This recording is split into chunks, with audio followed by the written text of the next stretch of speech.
So I'm Bruce Adamson. I'm the new Children and Young People's Commissioner for Scotland. It's really exciting to be here so early in my term. I'm only 2 weeks into post, but to have this kind of discussion with this diverse group of people who are real champions for children's rights. Today gave me a really good opportunity to set out my own vision for the role. I've got 6 years where I've got a statutory duty to promote and protect the rights of all of the children and young people in Scotland.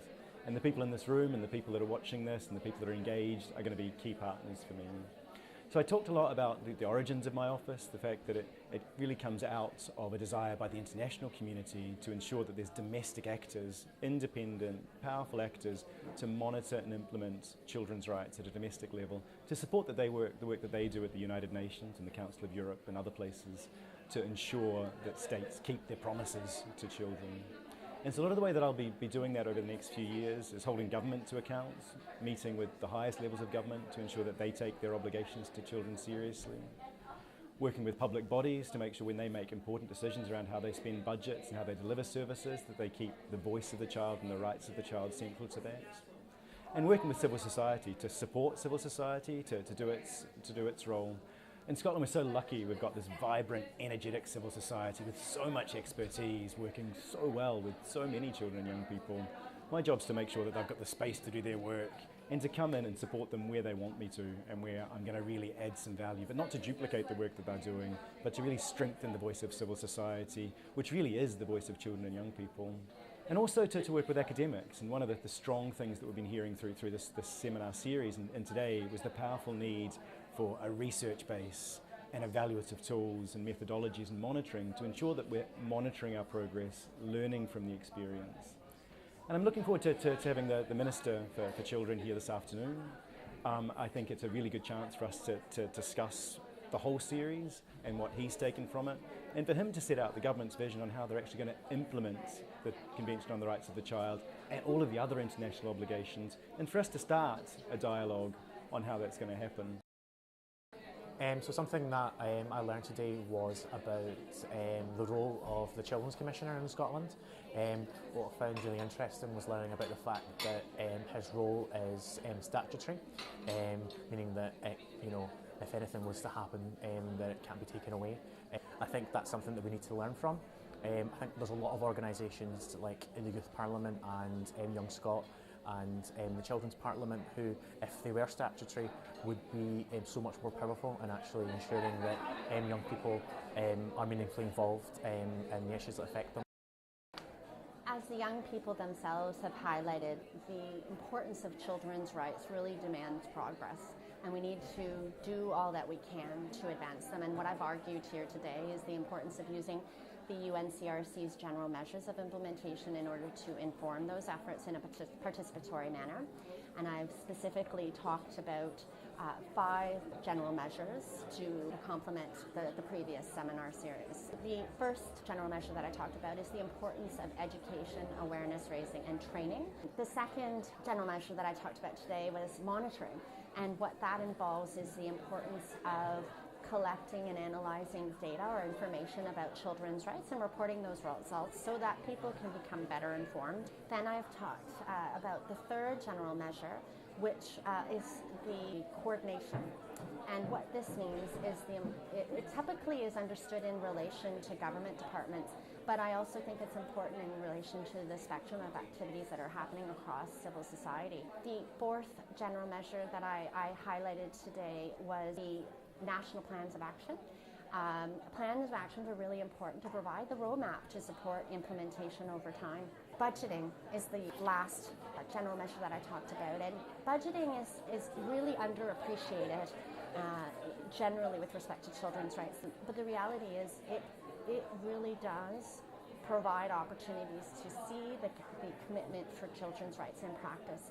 That children's rights aren't simply rhetoric that we talk about how they're important, but then don't really pay attention in terms of the allocations that are made for children. All of these general measures highlight the role of government, but all the different actors within civil society to support Scotland's progress with UNCRC implementation and monitoring. Something that I learned today that actually hasn't been discussed in the past 3 seminars is actually, the fact that children's rights shouldn't be just for a specific subset of people. There's often talk about a children's rights tribe. Oftentimes when we go to these events and we go to these discussions, it's the same faces we see around the table. But of course, children's rights extends beyond that. And there's conversations about how we can bring in faith groups, how we can bring in media, how we can bring in business leaders, and how we can basically tell them it's actually part of your social responsibility to think about children's rights in the work that you do. And I think that's such an important stipulation to make, because obviously children's rights, they should be embedded throughout society, and in order to do that we need to actually involve the wider society groups. So today what I've been speaking about is how we can use data to implement and measure and track progress of children's rights in Scotland. I used a particular piece of data from Growing Up in Scotland survey about the frequency with which children report that they are being smacked in Scotland, and over 50% of children are being smacked regularly in Scotland. And in light of the change we're hoping to make to the law to give children equal protection from assault, I think this was quite a stark statistic. Well, it's been a real privilege to have been able to come along to the final seminar in the series and give the government's perspective in relation to the children's rights agenda. I think what I've set out is that there is a very clear commitment from government to ensure that we are paying attention to children's rights across all of the areas of government, and the Children and Young People Act is a means by which we can ensure that that's taken forward. We'll have a report coming before Parliament next year, which will be Scotland's Year of Young People, which will then look at actions that we can take forward in relation to the concluding observations of the UNCRC.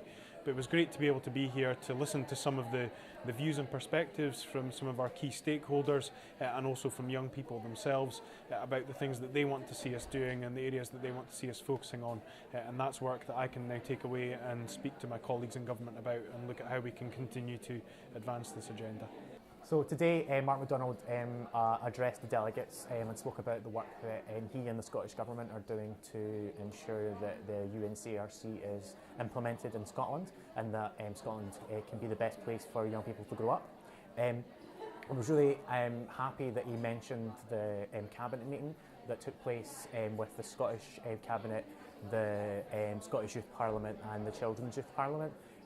That was an opportunity for young people to raise the questions and raise the issues that are important to them directly in the room with the government and with the First Minister.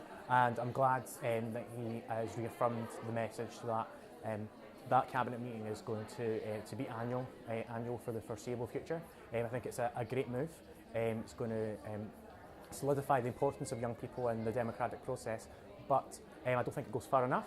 And I think that in any way, if there's any way that the government can ensure that young people are meaningfully involved, they should do that. At the final seminar for the UNCRC, we had the pleasure of having the Minister for Childcare and Early Years come along. He spoke about basically his plans for taking on implementation of the UNCRC himself. He spoke about basically a report, and that will outline essentially what he plans to do. I think it is key though, however, for the government to specifically name an action plan for taking forward children's rights, because it's so important to have that, that confirmation, to have that clear commitment to children's rights, and just having a plan that is, in essence, a children's rights action plan is not enough. If it is what it is, it should be called that. So the Minister says it doesn't matter what he calls the action plan, it's what he does with it. So I hope he takes it and makes the most of it. It's an important tool that could make or break the rights of the child.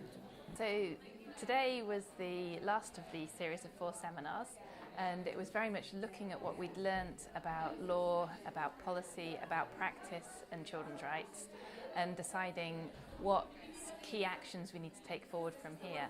And it was really exciting to hear the Minister talk about the report that they're going to submit to Parliament next year, which will contain actions that the Scottish Government will take forward in terms of improving the implementation of the UN Convention on the Rights of the Child. And it was also really exciting to listen to the discussion of delegates, because there's a real collective sense of responsibility that we all need to be children's rights champions individually, at home, at work, in everyday life, to take forward the UN Convention on the Rights of the Child. And so having 100 people in the room talking about children's rights, making commitments, what I will do, what you will do as Scottish Government was a brilliant end to the seminar, but also a great beginning to taking this culture more widely across Scotland. This was the last seminar, and overall I think that with in the room politicians, academics, officials, people interested in children's rights, I think if they ever needed an excuse to go out and do the best of what they could, they just have to think that the next generation is going to have their job and they have to have a society in which they can do just as well as they are.